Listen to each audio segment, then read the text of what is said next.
আমি ভয়ে এক চিৎকার দেই, কিন্তু আমার গলা দিয়ে কোনো আওয়াজ বের হচ্ছিল না। আমি ভয়ে একটা ছোট্ট পাখির মতো কাঁপছিলাম। কিন্তু একটা জিনিস লক্ষ্য করলাম, সেই কালো ছায়াটা আমার সামনে আসতে পারছে না।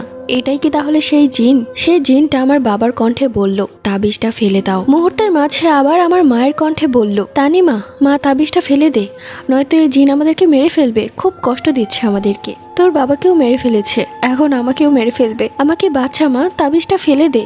তুই তাবিজটা না ফেললে ও তো আমাকে মেরে ফেলবে। আমি ভয়ে জমে গেছি। তারপরও আমি আমার তাবিজ শক্ত করে ধরে রেখেছি। মুহূর্তের মাঝে সেই জিনটা হাসতে লাগলো, খুব ভয়ঙ্কর হাসি। তার হাসির শব্দে আমার গায়ের লোম দাঁড়িয়ে যাচ্ছে।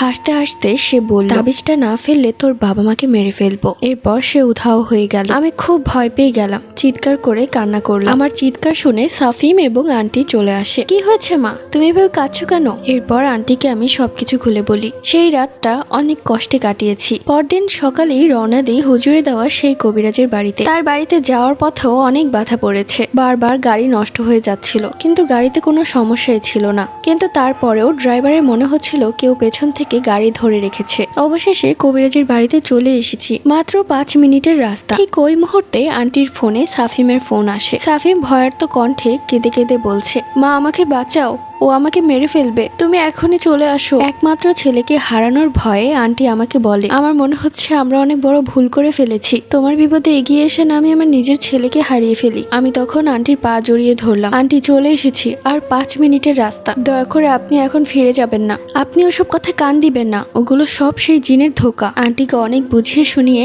এরপর সেই কবিরাজের বাড়িতে পৌঁছালাম। কবিরাজের বাড়িতে গিয়ে তাকে সালাম দিলাম। তার বাড়িটা ছিল একটা গ্রামে। তার বাড়ির দুপাশে বড় বড় দুটি পুকুর ছিল। তার বাড়িতে ঢোকার মাত্রই মনে হচ্ছিল বাহিরে ঝড় হচ্ছে, এখনই সবকিছু ভেঙে চুরে একাকার অবস্থা হয়ে যাবে। এরপর সে কবিরাজ কিছু একটা পরে বাহিরের দিকে ছুঁড়ে মারে, সাথে সাথে সবকিছু থেমে যায়। কবিরাজ বললেন, তুমি তো বেশ ভয়ঙ্কর জিনের ফাঁদেই পড়েছো, কিন্তু চিন্তা করো না, ওর থেকেও বড় জিন আমার কাছে আছে।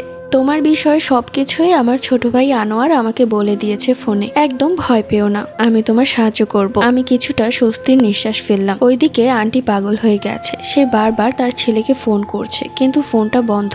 কবিরাজ আন্টি সব কথা শুনে বললেন, চিন্তা করবেন না, আমি এখনই আমার জিনকে সেখানে পাঠাচ্ছি এবং সেখানের কি অবস্থা সবকিছুই জানার চেষ্টা করছি। এরপর কবিরাজ তার পালিত জিনের দ্বারা জানতে পারে সাফিম পুরোপুরি ভাবেই সুস্থ আছে, কিন্তু কিছুক্ষণ আগে জিনটা তাকে ভয় দেখিয়েছিল, যার ফলে সে ফোন করে তার মাকে বলেছে। কিন্তু এখন সাফিম পুরোপুরি ভাবে সুস্থ আছে। সেই কবিরাজ তার এক পালিত জিনকে সাফিমের কাছে পাঠিয়েছে, তাই এখন সেই জিনটা আর কোনো ক্ষতি করতে পারবে না সাফিমের। কবিরাজ বলল, আজ রাত 12টায় যা করার করতে হবে। পরবর্তী গল্প।